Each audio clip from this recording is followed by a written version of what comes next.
Olá, meus amados, graça e paz da parte do Senhor Jesus. Estamos aqui mais uma vez para meditarmos na palavra de Deus. E eu tenho certeza que Deus tem uma palavra para falar no teu coração, uma bênção para lhe entregar. Assim como Ele tem me abençoado, Ele também vai abençoar a tua vida.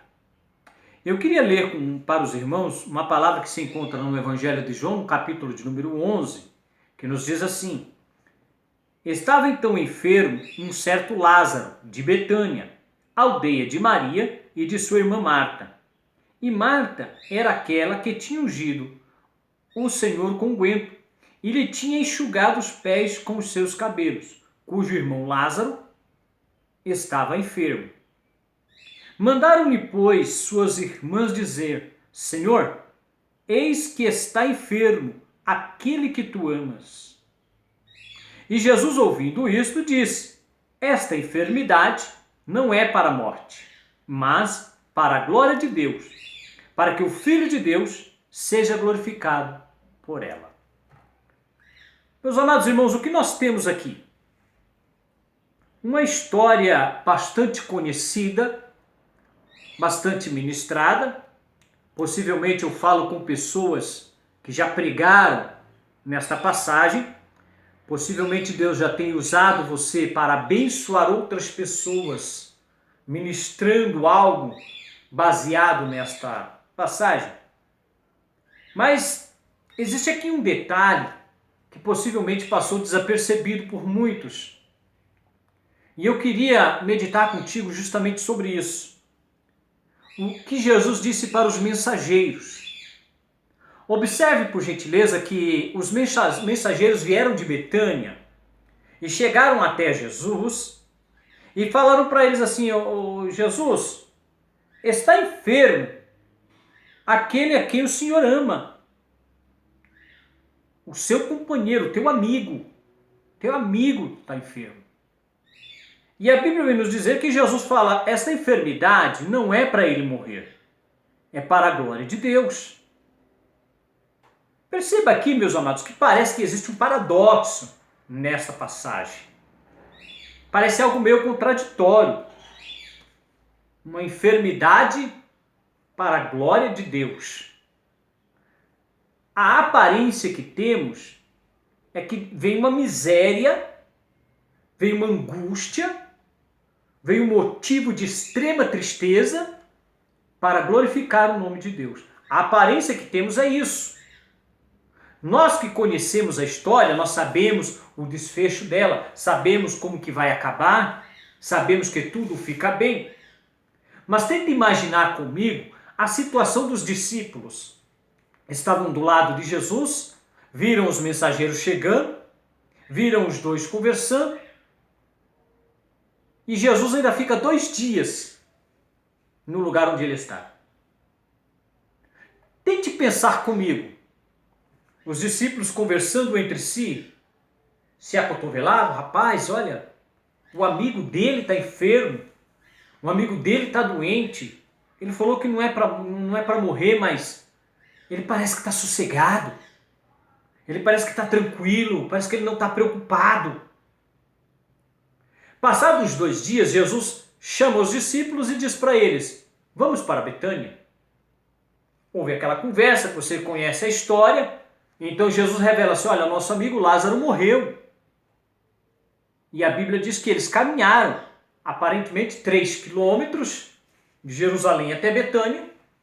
E quando chegaram em Betânia, Lázaro já estava enterrado havia 4 dias.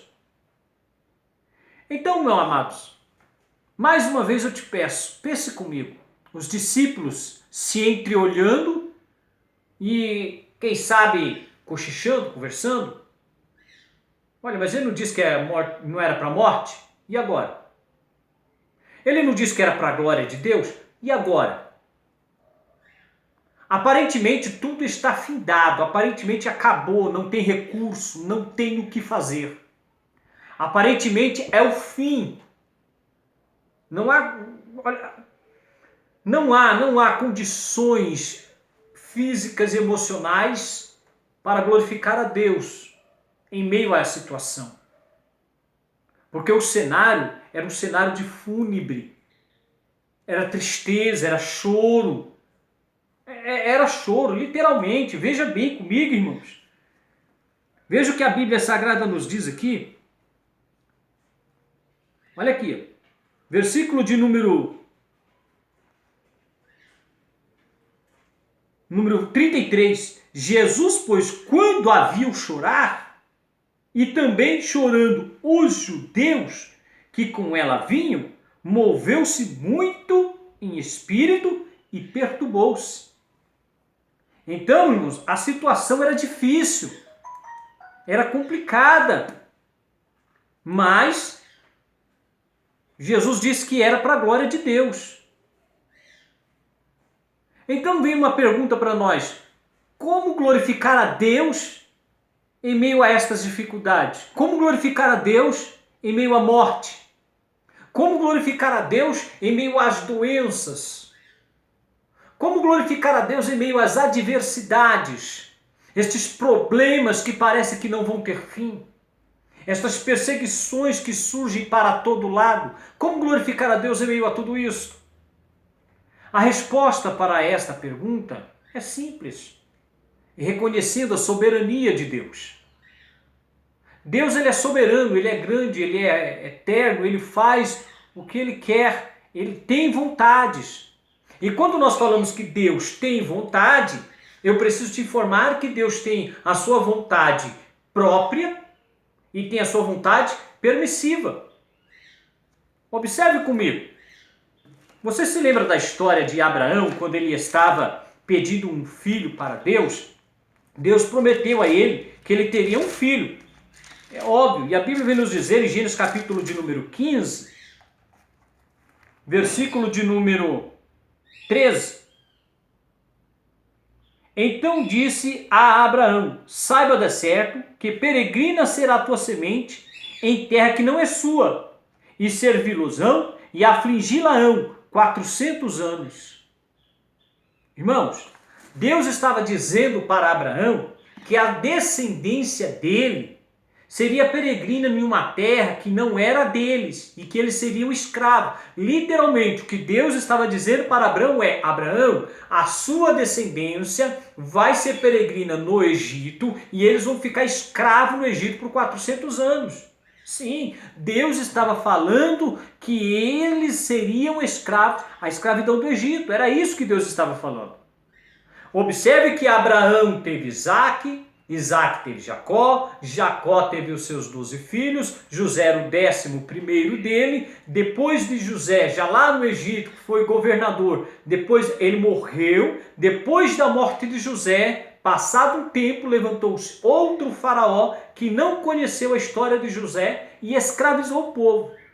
Observe que de Abraão, desde a promessa até o dia em que o faraó escravizou o povo, foi-se muito tempo. A história ficou esquecida no passado, mas a vontade de Deus prevaleceu. Então você vem me perguntar assim: meu irmão Walter, então é da vontade de Deus que aconteça todos estes males? É da vontade de Deus que o homem seja perverso? É da vontade de Deus que o homem seja mau? De maneira nenhuma. Deus quer que o homem seja bom, por isso que ele deu os mandamentos, 613 leis. Resumidamente, o que Jesus diz acerca da lei é: honra o Senhor teu Deus sobre todas as coisas e ama o teu próximo como a ti mesmo. Resume toda a lei. Então Deus deseja que o homem seja bom, mas o homem tem o livre-arbítrio e o homem não quer ser bom. Onde tem ausência de bondade, existe a presença da maldade. Por isso que existem tantos males no mundo, porque o homem não quer ser bom. Mas nós temos que entender que Deus, ele é soberano. E por ele ser soberano, ele faz o que ele quer. A sua vontade é prioridade e acontece do jeito que ele quer.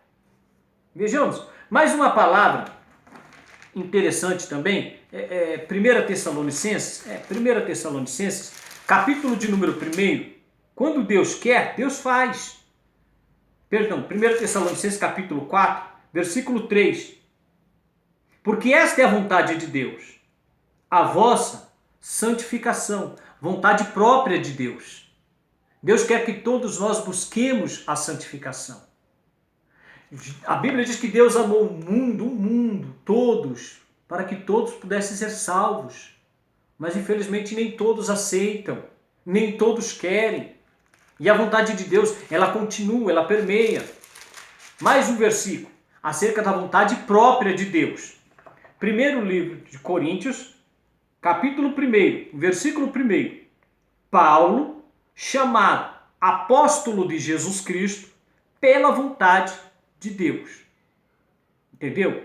Paulo, apóstolo de Jesus, pela vontade de Deus. Paulo estava dizendo que ele era apóstolo porque Deus quis. E se nós meditamos na história de Paulo, nós vamos ver o quão perverso ele era quando era Saulo. Aos nossos olhos, irmãos, observando um cabra agindo com tanta maldade como Saulo agia, de maneira nenhuma que ele seria um grande apóstolo como ele é. Que se convertesse, se fosse um crente, que fosse salvo, mas se tornar como um missionário, aos nossos olhos seria algo como impossível. Mas a vontade de Deus é soberana. E Deus desejou que Paulo também fosse um dos maiores missionários que já surgiu na história. Vontade própria. Deus tem vontade própria, mas ele também tem a sua vontade permissiva. E na vontade permissiva de Deus, muitas coisas acontecem que não é da nossa vontade. É no momento em que vem as dificuldades da nossa vida, no momento que vem as nossas perdas, as nossas derrotas, no momento em que parece que as nossas conquistas são furtadas de nossas mãos, Deus tem a sua vontade permissiva. Ele permite muitas das vezes nós passarmos por essas dificuldades. E você então me pergunta, mas então como que eu vou dar glória a Deus no momento da dificuldade? Como que eu vou glorificar o nome do Senhor no momento da angústia, no momento da perda, no momento do luto? Eu vou mostrar para você uma história de calamidade familiar, uma história de perda de bens, perda de filhos, que o mundo inteiro deu glória, inclusive você. Verdade. Perdas, mortes, angústias e que todos glorificam a Deus por isso. Jó, capítulo 1. Observe isso aqui, meu querido. Você que, quem sabe, está passando por um momento de luta, está se perguntando, meu Deus, mas para quê? Para quê? Para quê? Para quê? Ou por quê? Observe isso aqui. Jó, capítulo 1, versículo de número 21. E disse Jó: nu saí do ventre de minha mãe, e nu tornarei para lá. O Senhor o deu, e o Senhor tomou. Bendito seja o nome do Senhor. Se você vier falar para mim que Deus aqui tinha vontade de fazer isso com Jó, então te volto um pouquinho aqui mais a Bíblia. Te volto um pouquinho alguns versículos. Versículo 6. E vindo um dia em que os filhos de Deus vieram apresentar-se perante o Senhor, veio também entre eles Satanás. Então o Senhor disse a Satanás: de onde vens? E Satanás respondeu: de rodear a terra e passear por ela.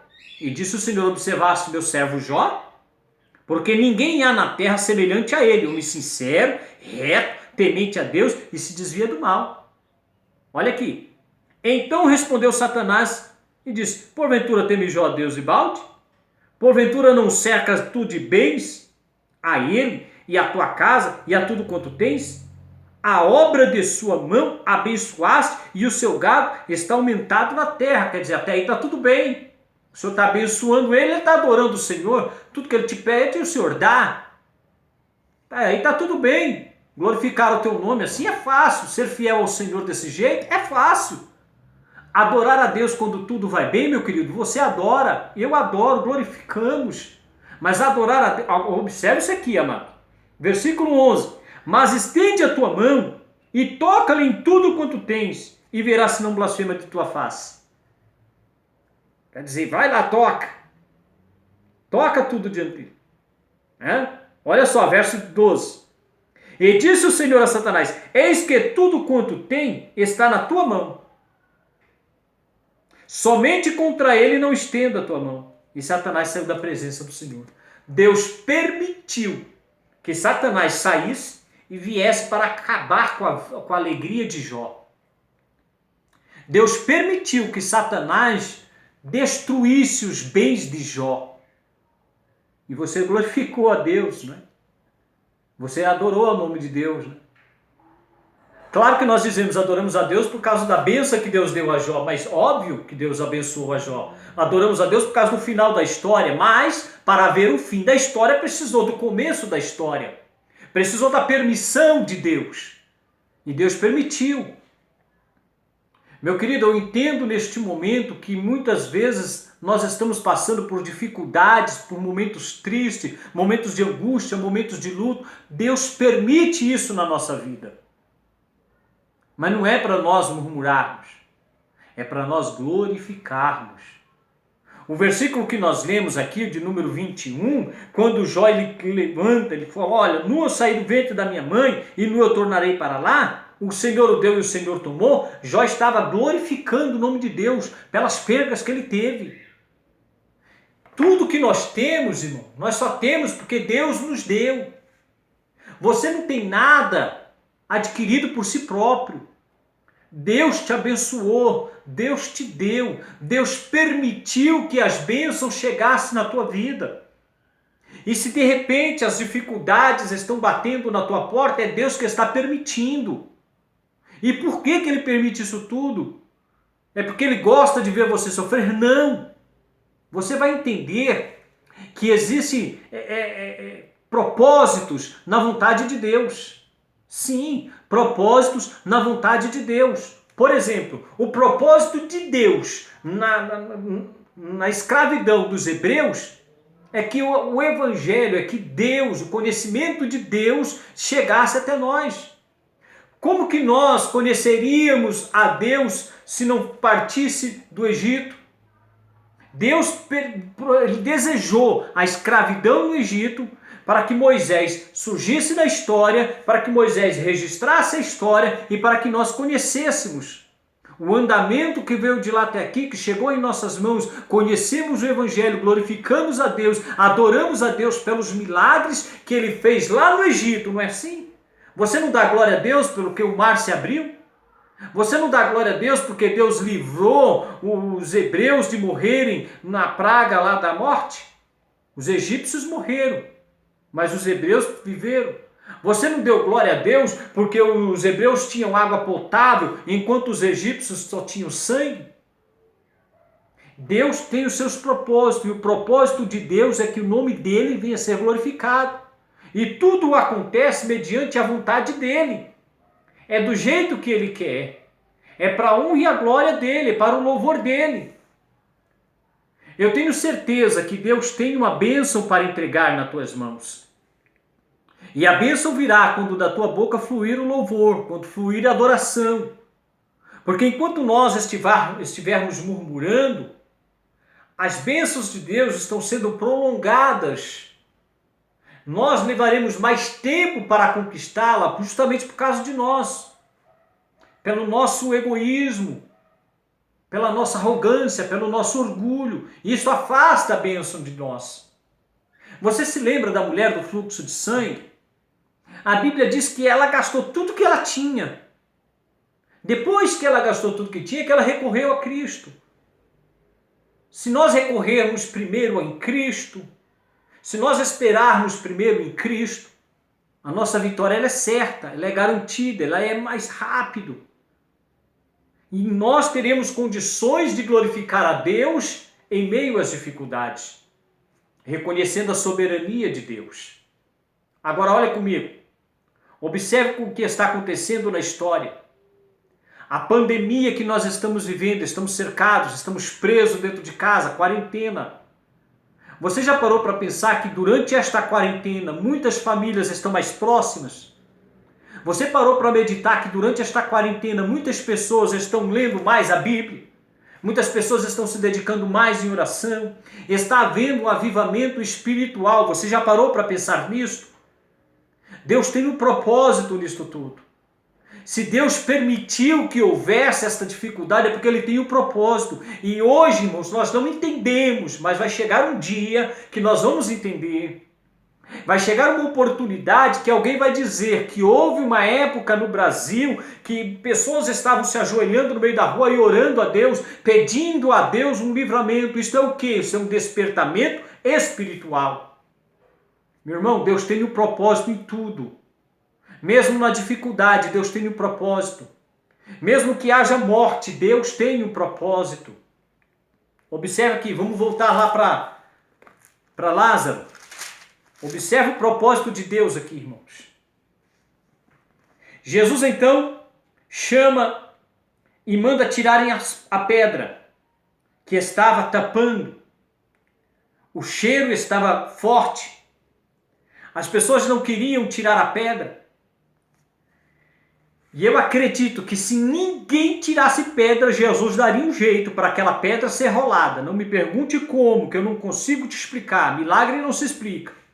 Mas a pedra seria rolada de uma forma ou de outra. Um milagre tem que acontecer.